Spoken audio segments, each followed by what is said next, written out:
जर डावलण्याचा विषय असेल तर मला वाटतं कृष्णा पाटील आपले उपमहापौर आहेत, त्यांना कुठेतरी थोडासा गैरसमज असेल. कारण महायुतीच्या सरकार लढवत असताना आम्ही त्यांना कधीच डावळत नाही. मी महापौर म्हणून तरी मी त्यांना कधीच डावळलं नाही आणि तसा हेतूही नाही आहे. ठाण्यामध्ये भाजप आणि शिवसेनेच्या वादाच्या संदर्भात नेमकं काय त्या दिवशी घडलं होतं आणि त्या कार्यक्रमाला भाजपच्या नेत्यांना का निमंत्रण होतं हे आपण जाणून घेऊया. आपल्याबरोबर महापौर आहेत शर्मिला खटप्रभूकर मॅडम. मॅम, भाजपच्या उपमहापौर आहेत कृष्णा पाटील यांनी पुन्हा एकदा आरोप केले की आम्हाला डावललं जात आहे, आमची अवहेलना होते, आम्हाला बोलवलं गेलं नाही. नेमकं काय झालं? 3 ते 4 कार्यक्रम होते महापालिकेचे, त्यातले 2 कार्यक्रम होते. एक PWDचा होता, एक कळव्यामध्ये होता. काय नेमकं झालं? मला वाटतं ठाणे महानगरपालिकेच्या माध्यमातून जेवढे लोकार्पण सोहळे, जेवढे कार्यक्रम केले जातात त्याच्या पत्रिका नक्कीच सगळ्या पदाधिकाऱ्यांना, स्थानिक तिकडच्या नगरसेवकांना आपण कळवण्यात येतो. आणि तो माझा मुख्य हेतूच असतो की महानगरपालिकेतल्या छोट्या ज्या काही गोष्टी येतात तर मला वाटतं सर्वपक्षीय नेते, गटनेते, सर्वपक्षीय गटनेते, आपले सभापती, आपले सभागृह नेते, त्याचबरोबर आपल्या पक्षातले जेवढे पण जे नेते मंडळी आहेत यांना कळवण्याचा आपला हेतू असतो. कुठेच त्यांना डावलण्याचा मला वाटतं हेतू माझा तर नाहीच आहे.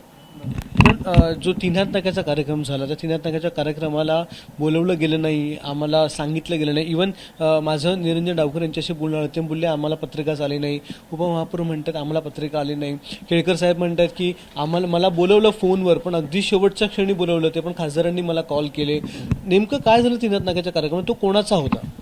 बघा, MMRDच्या माध्यमातून खरं तर हा कार्यक्रम केला गेला होता आणि 2-3 महिन्यापूर्वीच ह्या कामाची सुरुवात झाली होती. पण स्थानिक नगरसेवकांनी पुन्हा एकदा हा कार्यक्रम घेतला होता.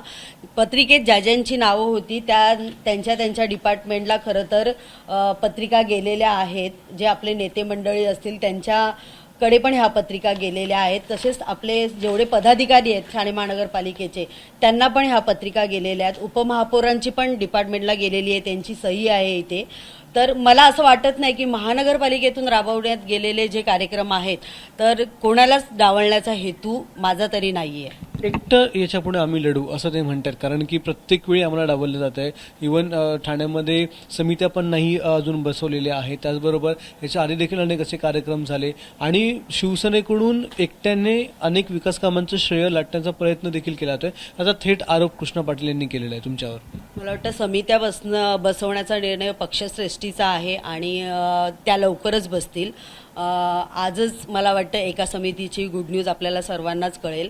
आणि त्याचबरोबर जर डावलण्याचा विषय असेल तर मला वाटतं कृष्णा पाटील आपले उपमहापौर आहेत, त्यांना कुठेतरी थोडासा गैरसमज असेल. कारण महायुतीच्या सरकार लढवत असताना आम्ही त्यांना कधीच डावळत नाही. मी महापौर म्हणून तरी मी त्यांना कधीच डावळलं नाही आणि तसा हेतूही नाही आहे.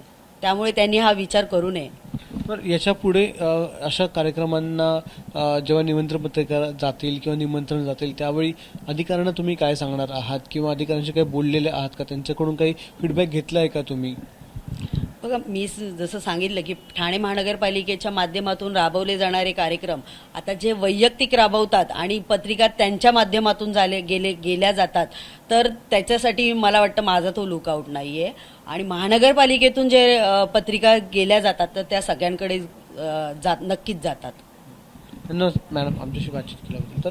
तर ठाणे महानगरपालिकेच्या संदर्भातले जेवढे कार्यक्रम आहेत सगळ्या कार्यक्रमांना पत्रिका गेल्या होत्या, निमंत्रण मिळालं होतं असा दावा हा महापौरांनी केला. मात्र जो 3 नाक्याचा कार्यक्रम होता तो कार्यक्रम MMRD येत होता, त्यामुळे तो त्यांचा लुकआउट नाही असं देखील त्यांनी स्पष्ट केलेलं आहे.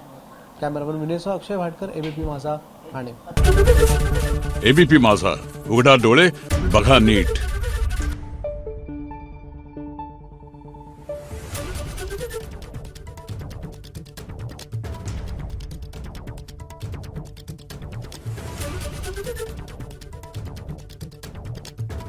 Thank you.